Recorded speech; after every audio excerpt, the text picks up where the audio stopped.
Let's understand the cap seller and the monkeys in this video. Have you ever seen a monkey copy a person and made you laugh? Today I will tell you a short fun story about a cap seller and some naughty monkeys. The cap seller is a man who sells caps.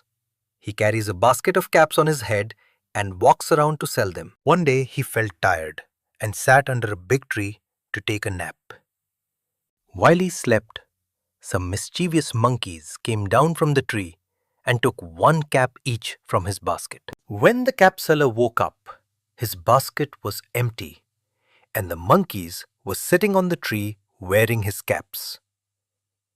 He became angry and waved his fists, and the monkeys copied him by waving their fists too. He scratched his head, and the monkeys also scratched their heads because they copied him. The cap seller thought of a clever idea to get his caps back without fighting the monkeys. He took off his own cap and threw it into the empty basket below. The monkeys, seeing him throw his cap, copied him and threw their caps into the basket too. Now the cap seller had all his caps back.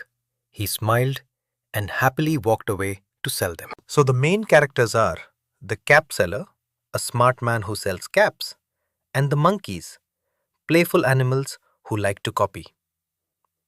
What was the problem in the story was that the monkeys took the caps while the cap seller slept under the tree. The surprise was that the monkeys wore the caps and sat on the tree when he woke up. The clever idea was to use imitation because the monkeys copy everything the man does. So what do we learn from this? We learn to think calmly and use our brain to solve problems instead of getting angry. We also learn that some animals, like monkeys, imitate or copy what they see. Being clever and calm can help us fix a problem in a simple way.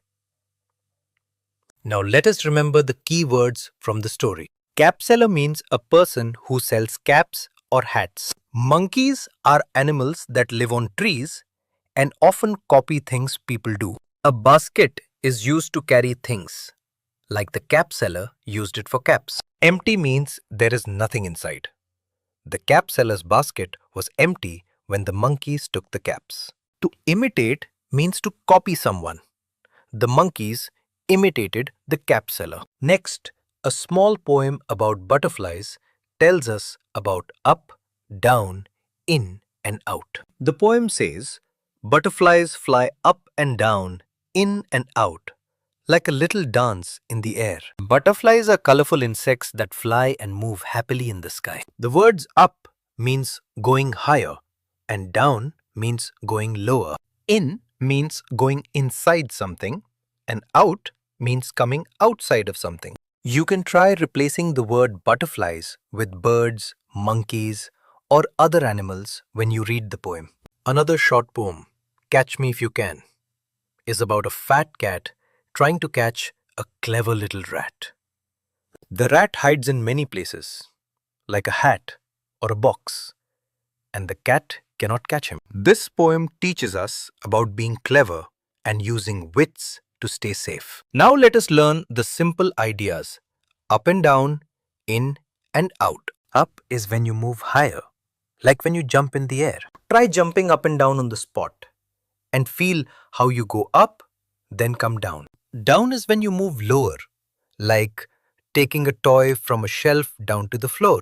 In is when something goes inside, like putting a toy into a box. Out is when something comes outside, like taking your hand out of your pocket. Try putting a small toy into a box and then taking it out to practice in and out. So today we learned a clever story about the cap seller and the monkeys, short poems about butterflies and a clever rat, and the ideas up and down, in and out. Let us quickly remember.